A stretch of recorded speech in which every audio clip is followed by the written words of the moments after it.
ગુજરાતના ઘણા બધા તાલુકાઓમાં ધીમી ધારે તો ઘણી બધી જગ્યાએ ખૂબ વધારે પ્રમાણમાં વરસાદ નોંધાયો હતો. અલગ અલગ પ્રકારની 4 સિસ્ટમ સક્રિય બની છે. એ 4 સિસ્ટમ સક્રિય બની ગુજરાતમાં અત્યારે વરસાદ પણ પડી રહ્યો છે. કોઈ પણ જગ્યા એવી નથી કે જ્યાં વરસાદ ન પડતો હોય, પણ તેમ છતાં ગરમીનો પારો ઉંચકાયો છે. નમસ્કાર, આપની સાથે હું આકાંક્ષા. તમે જોઈ રહ્યા છો રાજકોટ. છેલ્લા 24 કલાકની વાત કરું, 112 તાલુકામાં વરસાદ નોંધાયો છે. રાજકોટની વાત કરીએ, રાજકોટના પડધરીમાં 2.24 ઇંચ જેટલો વરસાદ વરસી ચૂક્યો છે. આજે 14 તાલુકામાં સામાન્ય વરસાદ નોંધાયો છે. ગુજરાતમાં ચોમાસાની વચ્ચે પણ અતિશય ગરમી અને ઉકળાટ લોકોને સહન કરવાનો વારો આવ્યો છે.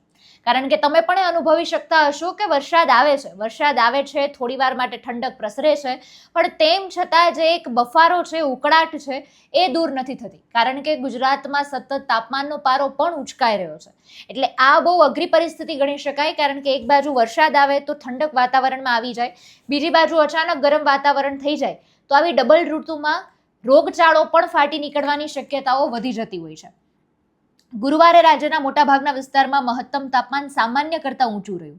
બંગાળની ખાડીમાં મજબૂત લો પ્રેશર એરિયા સક્રિય થવા છતાં પણ ગુરુવારે રાજ્યના મોટાભાગના વિસ્તારમાં તાપમાન વધારે જોવા મળ્યું હતું. બંગાળની ખાડીમાં એક જ્યાં મજબૂત લો પ્રેશર એરિયા એટલે કે વેલ માર્કડ લો પ્રેશર સિસ્ટમ સક્રિય બની છે, તેનાથી રાજસ્થાન પર સાયક્લોનિક સર્ક્યુલેશન પણ સર્જાયું છે, જે આગામી દિવસોમાં હજુ પણ હવામાનને પલટી શકે તેમ છે.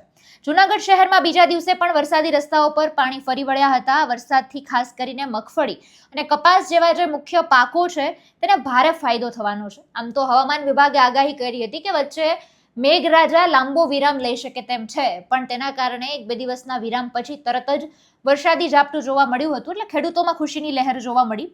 લાંબા ખેંચાયેલા વિરામને કારણે સુકાઈ રહેલા પાકોને પણ હવે નવું જીવન મળવાનું છે અને ખેડૂતોના ચહેરા પર પણ ખુશી જોવા મળી હતી. ગઈકાલે ગુજરાતના અનેક શહેરોમાં કાળઝાળ ગરમી પડી હતી. જેમાં વાત કરું તો મહત્તમ તાપમાન 37 ડિગ્રી સેલ્સિયસ નોંધાયું છે, જે સામાન્ય કરતાં 3.3 ડિગ્રી વધારે છે. ભુજ અને કંડલા એરપોર્ટમાં પણ તાપમાન 36 પાર પહોંચી ગયું છે. ઉત્તર ગુજરાતના ડીસામાં 36 તાપમાન નોંધાયું હતું અને વલ્લભ વિદ્યાનગરમાં પણ 35 જેટલું તાપમાન નોંધાયું છે.